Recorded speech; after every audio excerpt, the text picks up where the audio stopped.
आशक इजोत में अहाँ के स्वागत अछि। यह कार्यक्रम हमरा के एकटा अवसर प्रदान करै छै कि हम बाइबल सँ जुड़ल चीज के अध्ययन क सकी आ यह जानू कि हमरा जीवन के लेल परमेश्वर के इच्छा की अछि। ई उद्देश्य के संग हम यह कार्यक्रम अहाँ के लेल प्रस्तुत क रहल छी। कृपया क देखू आ सुनू ताकि परमेश्वर अहाँ के जीवन के मार्गदर्शक ठहरे। अनमोल जिंदगी दो दिलिए यो यीशु, अनमोल जिंदगी दो दिलिए यो यीशु, अनमोल जिंदगी खुशी और शांति से भर दिलिए यो, खुशी और शांति से भर दिलिए यो, अनमोल जिंदगी दो दिलिए यो यीशु, अनमोल जिंदगी।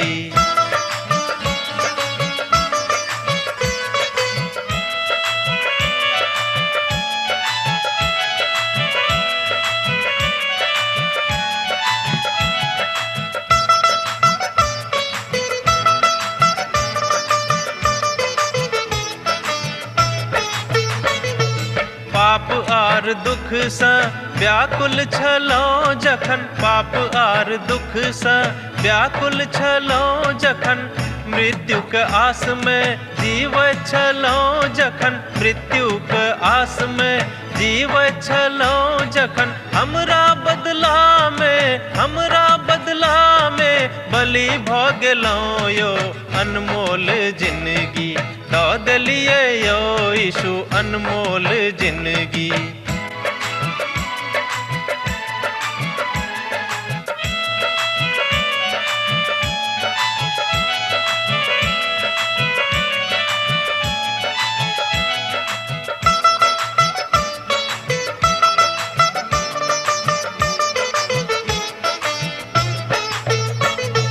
हे सब मनुख अहाँ यीशु लग आवा, हे सब मनुख अहाँ यीशु लग आवा, पाप आर अधर्म से मनवा घुमावा, पाप आर अधर्म से मनवा घुमावा, उनका लहू से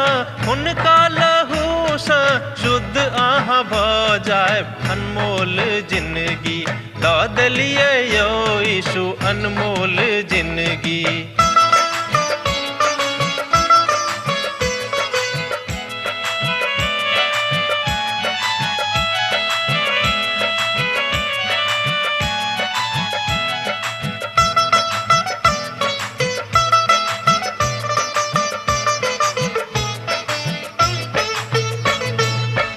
अहाँके उपकार यीशु कखनो ने बिसरब, अहाँके उपकार यीशु कखनो ने बिसरब, दुख आ संकट से चाहे हम गुजरब, दुख आ संकट से चाहे हम गुजरब, सब दिन हाक हम भजन करब यो, अनमोल जिंदगी दो दिलिए यो यीशु, अनमोल। आशा के इजोत मैथिली कार्यक्रम में हम एक बेर और अहाँक अभिनंदन प्रभु यीशु मसीह के मीठ आ पवित्र नाम से कह रहल छी। अहाँ सब तो जानते छी कि हमरा सब अखन याकूब के पोथी के अध्ययन आरंभ कर दिलौं हैं। आजुक दिन हमरा सब याकूब के पोथी के दोसर अध्याय आ तकर 5 पद से ल क 13 पद धरि देखब। तहन आजुक अध्ययन हमरा सब एहि अध्याय के 5 पद के पढ़ क आरंभ कर रहल छी। जो अहाँक लग पवित्र वचन अछि, अर्थात जो अहाँक लग पवित्र बाइबिल अछि ता हमरा संगे अहूँ खोलि लिअ। याकूबक पोथी तकर दोसर अध्याय आ तकर 5 पद। एहिठाम एहि तरह लिखल गेल अछि, हे हमर भाई बहिन सब सुनियो कि परमेश्वर एहि संसारक कंगाल के नहीं चुनलाहा, जे विश्वास में धनिक और ओहि राजक अधिकारी बन जायके जिनका ओ प्रतिज्ञा कयने छलाहा, जिनका से ओ प्रेम राखैत छथि। एठाम याकूब विश्वासी से गप कर रहल छथि आर ओ विश्वासी के अपन भाई बहिनी के रूप में संबोधन कर रहल छथि। ध्यान दियौ, एठाम याकूब विश्वासी से गप कर रहल छथि आर ओ विश्वासी भाई बहिन से एना बाज रहल छथि जेना हुनक अपन भाई बहिन हुए, हुनका अपन भाई बहिन बुझ क संबोधन कर रहल छथि। एकटा गरीब विश्वासी जरूर एकटा कलिसिया के दिस ताकैत रहैत छथि, मुदा एहिके बादो ओ आत्मिक रूपे ओहि कलिसिया के बड मजबूत देबार कहाबैत छथि वा रहैत छथि। परमेश्वरक वचन गरीबी के विषय में बहुत किछु कहैत अछि। परमेश्वरक वचन गरीबक के विषय में बहुत किछु कहैत अछि। उत्पत्ति सँ लऽ कऽ प्रकाशनक पोथी धरि परमेश्वरक वचन गरीबक प्रति बड मजबूत आस्थाक अभिव्यक्त कयने छथि। संसारक समस्त महान आ पैघ नगर में गरीबक संगे बड नीक व्यवहार नहि होइत अछि, आ जे नव जन्मल विश्वासी सब छथि हुनको संगे एही तरहक व्यवहार कयल जाइत छनि। गरीब कहियो अखन धरि समस्त संसार में नीक व्यवहार नहीं कैले गिलाहा। दोसर गप में आजुक दिन धरि संपूर्ण संसार में गरीबक संगे कहियो नीक रीति सँ समस्त संसार में व्यवहार नहीं कैल गेल अछि, हुनका संगे नहीं कैल जाइत अछि। हुनक एकमात्र आशा प्रभु यीशु मसीह थिकाहा प्रभु यीशु मसीह छथि। एक बेर आर सुनियोक, गरीबा के एकमात्र आशा प्रभु यीशु मसीह छथि। ओ छथि अहूँक लेल जँ अहाँ एहि अवस्था में पड़ल छी। परमेश्वरक वचनक सुनू आ गरीबक तलवार सँ बचाऊ, हुनका सभक मुख सँ आ मजबूत आ दुष्टक हाथ सँ हुनका बचाऊ। एहि बातक हमरा लोकनि अय्यूबक पोथी तकर 5 अध्याय आ तकर 15 पद में देखै छी। एहि बातक कहल और बतावल गेल अछि अय्यूबक पोथी तकर 36 अध्याय आ तकर 15 पद में। जब अहाँक लग पवित्र पोथी बाइबिल अछि तहन अहूँ खोल के देख सकलहुँ है अय्यूबक पोथी तकर 36 अध्याय आ तकर 15 पद। ओहिठाम एहि तरह बतावल गेल अछि। जब अहाँक लग बाइबिल अछि तऽ खोल के देखियो। ओ दुखिया के हुनक दुख सँ छोड़ाबैत छथि और उपद्रव सँ हुनक कान खोलैत छथि। एहि तरह हमरा लोकनि देखै छी अय्यूबक पोथी 36 अध्याय के 15 पद में। तकरा बाद भजनक पोथी तकर 9 भजन तकर 18 पद सेहो एहि बातक एहि तरह कहैत अछि। एहिठाम एहि तरह लिखल गेल अछि, कियाक तऽ दरिद्र लोक अनंत कालक धरि बिसरावल नहि गेल छथि और नहि तऽ नम्र लोकक आशा सर्वदाक लेल नष्ट होइतिक। एहि बातक अहाँ देख सकैत छी भजनक पोथी 9 भजन तकर 18 पद में। एक बेर हमरा संगे आर देखियो, कियाक तऽ दरिद्र लोकक अंत काल धरि बिसरावल नहीं जेताह और नहीं तऽ नम्र लोकक आशा सर्वदाक लेल नष्ट भ जेतिक। एहिके बाद भजनक पोथी तकर 68 भजन आ तकर 10 पद सेहो एहि बातक कहैत अछि। अहाँ पोथी खोल के राखब आ परमेश्वरक वचनक धड़ाधड़ पढ़ैत जायब।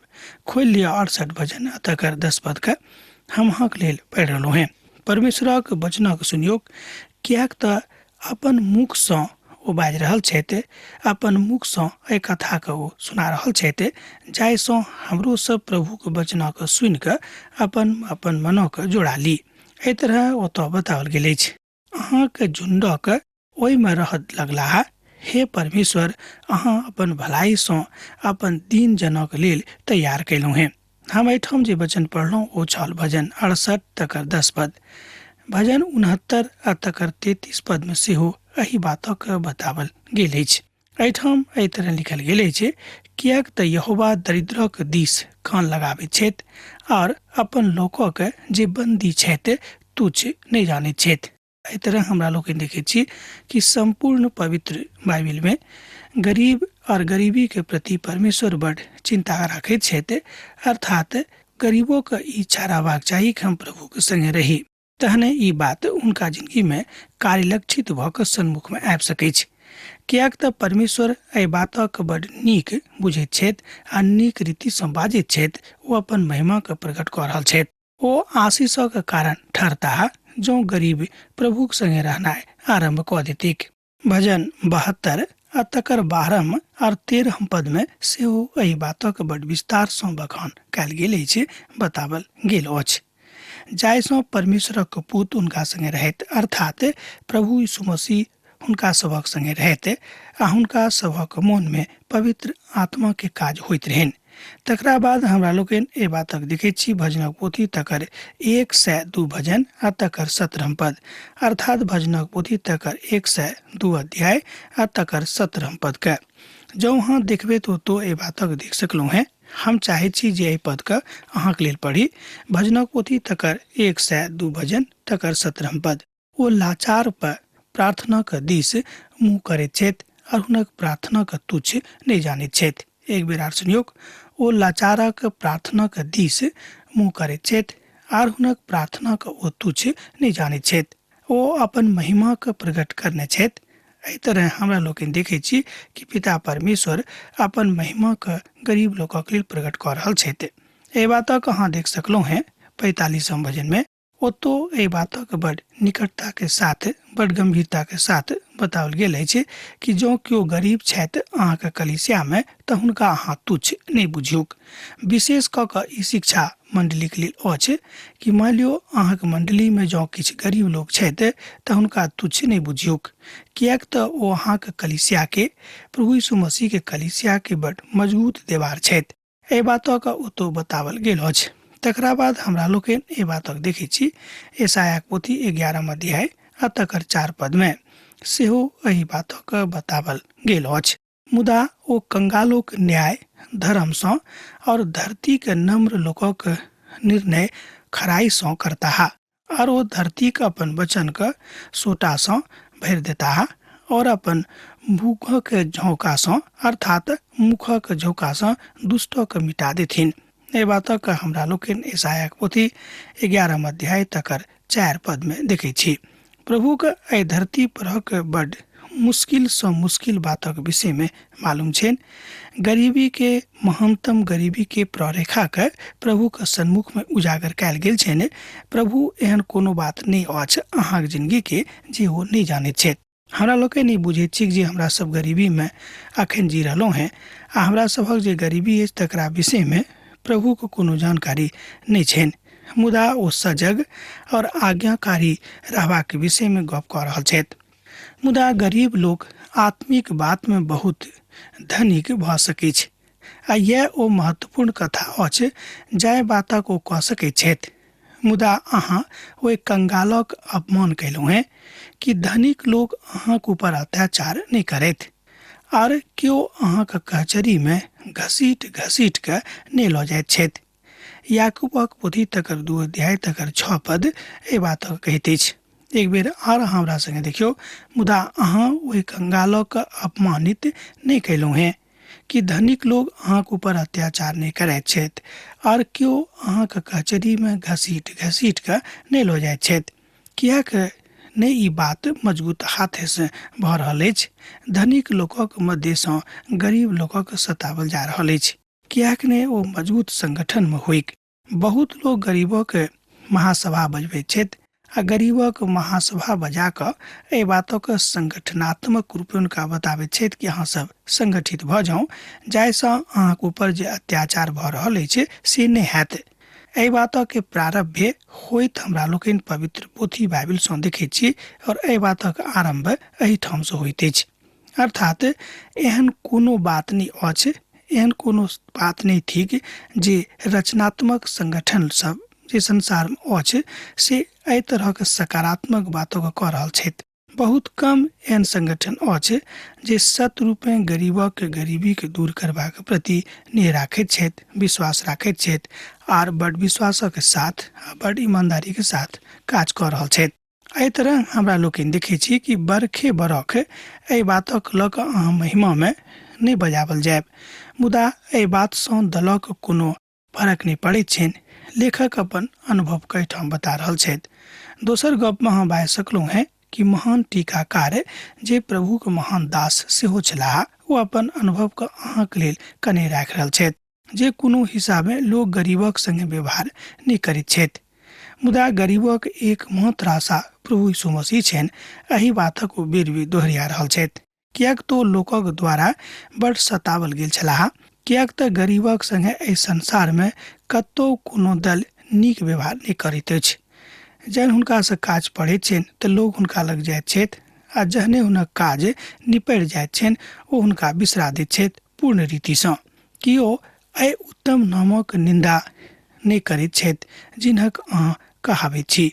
याकूबक पोथी 2 अध्याय तकर 6 पद सेहो एहि बातक कहैत अछि कि ओ एहि उत्तम नामक निंदा अहाँ नहीं करैत छी जहन कि ओ अहाँ की बाज के बजा रहल छथि कि अहाँ प्रभुक लेल सत्रूप में किछु कऽ रहलहुँ हैं। आदरणीय सँ बेसी नीक अनुग्रह अनुवाद होइत। एहि तरहक बात विद्वान सब कहैत छथि कि आदरणीय सँ 20 नेकी उमाद अर्थात बेसी नीक अनुवाद हैत विश्वास जोग। हमर मित्रवर, जहन हम एहि नामक विषय में कहै छी तहन ओ नाम की ठीक, ओहि नामक अहाँ दुरुपयोग नहीं करियौ। ओ नाम प्रभु यीशु मसीह के पवित्र और महाशक्तिमान नाम अछि। अर्थात हुनक नाम बड़ शक्तिशाली छनि आ हुनक नामक दुरुपयोग करबाक अधिकार मनुष्य जाति के नहीं देवल गेल अछि। एहिके बादो जँ अहाँ पवित्र पोथी के ओहि वचनक अनुसार अहाँ अपन पड़ोसी सँ अपने जगह प्रेम राखब, सत्य में ओहि राज व्यवस्था के पूरा करै छी या बढ़ती करैत छी, अर्थात बड़ नीके कऽ रहलहुँ हैं। याकूबक पोथी 2 अध्याय तकर 8 पद एहि बातक कहैत अछि। श्रोता, जँ अहाँक लग पवित्र बाइबिल अछि तऽ हमरा संगे अहूँ देखियौ कि याकूबक पोथी 2 अध्याय आ तकर 8 पद के। एहिके बादो जँ अहाँ पवित्र पोथी के ओहि वचनक अनुसार अहाँ अपन पड़ोसी से जँ अपने जगह प्रेम राखब, सत्य में ओहि राज व्यवस्था के पूरा करै छी तऽ बड़ नीके करै छी। आ जँ अहाँ परमेश्वरक प्रसन्न करऽ चाहै छी तऽ हुनक आदर सेहो अहाँ करियौ। दोसर गप में जँ केओ एहि संसार में परमेश्वरक प्रसन्न करऽ चाहैत छथि तहन हुनका संगे ओहि तरहक व्यवहार करियौ जाहि तरह के व्यवहार करबाक आज्ञा पवित्र पोथी बाइबिल में बताओल गेल अछि। याकूब आगाँ कहैत छथि जे ई काज तऽ अहाँके करैए टा अछि, अन्यथा अहाँ कहियो अपन प्रभु सँ नीक नेह नहीं पाएब जाहि बातक अपेक्षा अहाँ अपन जिंदगी में राखै छी। पड़ोसी के अपने जगह प्रेम करियौ। एहि बातक विषय में पवित्र पोथी बाइबिल में बहुत ठाम बताओल गेल अछि। अहू ठाम हमरा लोकनि देख रहल छी। आ यह ओ मूसा के व्यवस्था के पूर्णता में पनपल अछि, बढ़ल अछि, जाहि परिमिति में जाहि परिस्थिति में आबि कऽ प्रभु यीशु मसीह संपूर्ण संसारक अपन सुसमाचार देने छलाह। याकूबक पोथी तकर 2 अध्याय तकर 9 पद। मुदा जँ अहाँ पक्षपात करै छी तऽ पाप कऽ रहलहुँ हैं और व्यवस्था अहाँक अपराधी ठहराबैत छथि। व्यवस्था तऽ गरीब और धनिकक बीच में भेदभाव करबाक लेल मना करैत अछि। कि ओ कहता कि ओ नहीं कहता जे हम हत्या नहीं कयने छी, बा हम ई काज नहीं कयने छी, बा हम व्यवहार नहीं कयने छी। दोसर गप में केओ कहता जे हम व्यभिचार नहीं कयलहुँ हैं, तहन कि अहाँ हुनका बिसरा देबै। जँ ओ कयनिए छथि तहन कि अहाँ हुनक पक्ष लऽ कऽ हुनका प्रतिपक्ष में कोनो तरहक अनुवाद नहीं करबेन। किएक तऽ अहाँ जँ केओ समस्त व्यवस्था के पालन करैत छथि। याकूबक पोथी 2 अध्याय तकर 10 पद एहि बातक कहैत अछि। किएक तऽ जँ केओ समस्त व्यवस्था के पालन करैत छथि आ बस एकेटा बात में चूक जाइत छथि तऽ ओ समस्त बात में धोखा ठहरैत छथि, अर्थात दोषी ठहरैत छथि। याकूबक पोथी तकर 2 अध्याय तकर 10 पद एहि बातक कहैत अछि। याकूब एहि बातक नहि बाजि रहल छथि जे अहाँ जँ एकटा व्यवस्था के नहीं मानै छी तऽ अहाँ समस्त बातक तोड़ि देलहुँ हैं। ओ बाजि रहल छथि जे अहाँ तऽ तात्विक में दोषी छलहुँ हैं, अर्थात तत्व विधान में दोषी ठहराओल गेल छलहुँ हैं। तहन जहन अब अहाँक संगति प्रभु यीशु मसीह से भऽ गेल, प्रभु यीशु मसीह के उद्धार आ शांति आ आराम अहाँके जिंदगी में आबि गेल, तहन एहि बातक अहाँ अपन भाई बंधु के बता कऽ ऐसे दोषी नहीं ठहरब, किएक तऽ अहाँ प्रभु के काजक कऽ रहलहुँ हैं।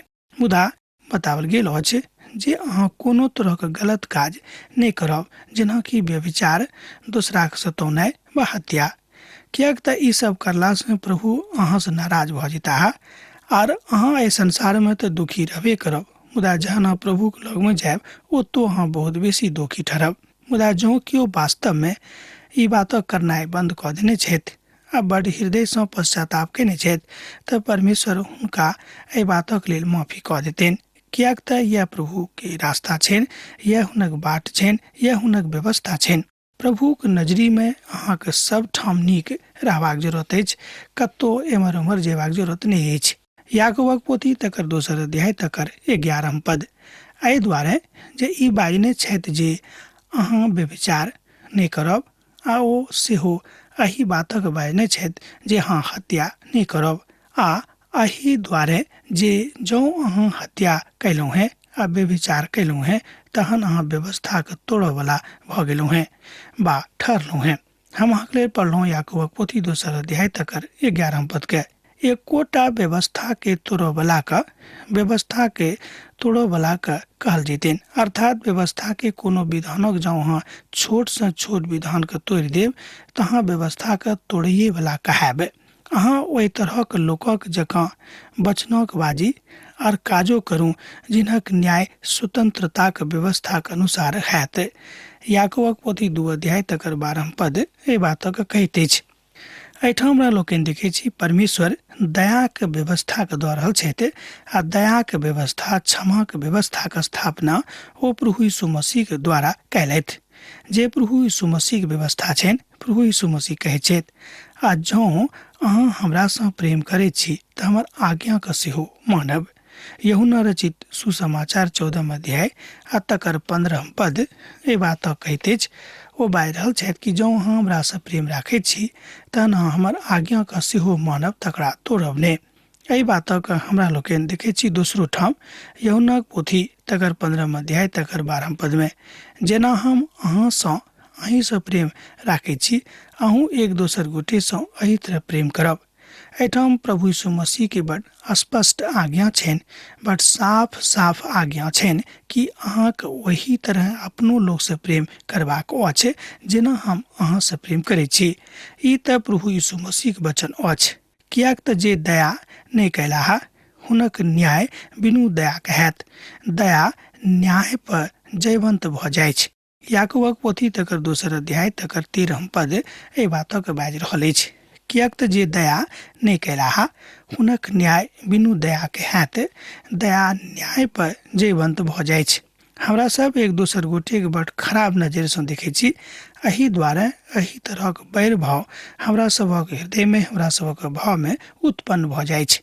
बहुत बरख पहिने एकटा बड़ नीक धनिक पति पत्नी एकटा नगर में रहैत छली आ ओ बुझैत छली जे ओ बड़ नीक आ धर्मी छथि, तैं ओ बड़ नीक व्यवहार दोसरों संगे करैत छली। अर्थात वस्तुतः प्रभु हुनका बहुत धनिक बनौने रहथि, मुदा वास्तविकता में ई बात नहि छल। बात छल जे ओ एक दोसर गोटे सँ अपना आप के नीक बुझैत छलाह। ओ प्रभु के आशीष पर जे हुनका भेटल रहनि बड़ आनंद तऽ नहि मनाबैत छलाह, मुदा गर्व करैत छलाह। वस्तुतः स्थिति हुनक हृदय के आ हुनक जिंदगी के इएह रहनि, मुदा देखाय किछु और पड़ैत रहैक। मुदा पवित्र बाइबिल तऽ कहैत अछि जे एक दोसर गोटे के अपना सँ नीक बुझियौक। ध्यान दियौक, मुदा पवित्र बाइबिल तऽ ई बात कहैत अछि जे एक दोसर गोटे सँ अर्थात अहाँ अपना सँ दोसरा के नीक बुझियौक। अब स्पष्ट भऽ गेल होइते। एहि तरह हमरा लोकनि देखैत छी कि ओ केओ कियाक नहि छथि, हुनका अहाँ अपना सँ नीक बुझियौक, तहने अहाँ प्रभु के प्रेम हुनका लग में लऽ जा सकलहुँ हैं। हमरा सबक मसीह के क्रूसक लग में अयबाक अछि, कियाक तऽ मसीह क्रूस पर हमरा सबक लेल प्राण देने छथि। हमर उद्धारकर्ता के एहि संसारक के आखिरी यात्रा आखिरी घड़ी क्रूसे पर बीतल रहनि। उद्धारकर्ता जहन हमरा सब हुनका स्वीकार कऽ लेबनि तहन लगले हमरा सब क्रूसक गछार में आबि जाइत छी। अब और एकटा घटना के हमरा सब देखब। ओ घटना अपना देश में नहि बाहर देश में घटल छल। अर्थात एकटा युवा प्रचारक रहैत। एक रोज एकटा बड़ पैघ संगीत समारोह भेलैक। अर्थात ओ युवा प्रचारक सेहो एहि संगीत समारोह में गेलाह। ओतऽ स्पर्धात्मक समारोह सेहो छलैक। ओतऽ एकटा कन्या छली, अर्थात एकटा नव युवती छली जे बड़ नीक गाबैत छली, मुदा समस्त लोकक ध्यान हुनके लग रहनि, कियाक तो बड़ प्रभावकारी ढंग सँ अपन गीत गाबै छली और अपन बातक बताबै छली जे ओ कतेक नीक आ सुंदर छथि। तहन ई युवा प्रचारक हुनका लग में जाकऽ बजलाह, जाय बातक अहाँ प्रभुक लेल कऽ सकतौ हैं तऽ कतेक नीक रहतियै। दोसर गप में कि जे बात अहाँ अपना लेल कऽ रहलौ हैं, अपन प्रभावक लेल कऽ रहलौ हैं, जँ अहाँ एहि बातक प्रभुक लेल करितियै तऽ कतेक नीक रहतियै। प्रभु यीशु मसीह अहाँके बड़ आशीष देताह। आ जहन ओ इनकार कऽ देली तहन युवा प्रचारक ओतऽ सँ उठि कऽ चलि लेलाह आ हुनका बुझि पड़ि गेलनि कि सब अपना लेल काज कऽ रहल छथि, मुदा अनेरे ई सब सामाजिक कार्यकर्ता के रूप में अपना आप के विख्यात कऽ रहल छथि। मित्र भर यह बात आजुक संसार में भऽ रहल अछि, अपनो सभक देश में भऽ रहल अछि। लोग सामाजिक कार्यकर्ता बनि कऽ लोकक सन्मुख में स्वयं के बड़ स्पष्ट व्यक्तित्व के रूप में व्यक्त करैत छथि, मुदा हुनक मनक स्थिति, हुनक हृदयक स्थिति आर किछु रहैत छनि। पद 14 से लऽ कऽ पद 25 धरि परमेश्वर लोकक विश्वासक काजक द्वारा परखता है। एहि बातक हमरा लोकनि देखब, किएक तऽ पौलुस तऽ कहैत छथि जे अहाँके विश्वास अहाँके मात्र बचा सकैत छथि। एहिठाम समस्त बातक कठिनाई एहि बातमे लागि रहल अछि। एहि बातक अहाँ गलतियों के पोथी 2 अध्याय के 16 पद में देख सकलहुँ हैं। अब आजुक अध्ययन हमरा एही ठाम समाप्त करबाक आज्ञा दिअ। प्रभु यीशु मसीह के नेह अहाँ सभक जिंदगी में बनल रहेक। आमीन। हमर विश्वास अछि कि ई कार्यक्रम अहाँके लेल लाभदायक सिद्ध अछि। हम चाहै छी कि अहाँ अपन आशीषके हमरा संग साझा करू। जँ अहाँके नजीक बाइबलसँ आ जीवनसँ सम्बन्धित कोनो प्रकारके प्रश्न भऽ सकैत अछि तऽ अपन समस्याके लेल प्रार्थना करबाके लेल जँ चाहै छी तऽ हमरा फोन नंबर पर जरूर संपर्क कऽ सकैत छी। परमेश्वर अहाँ सबके लेल एकटा सुंदर, सुखद, आनंदित दिन प्रदान करैक।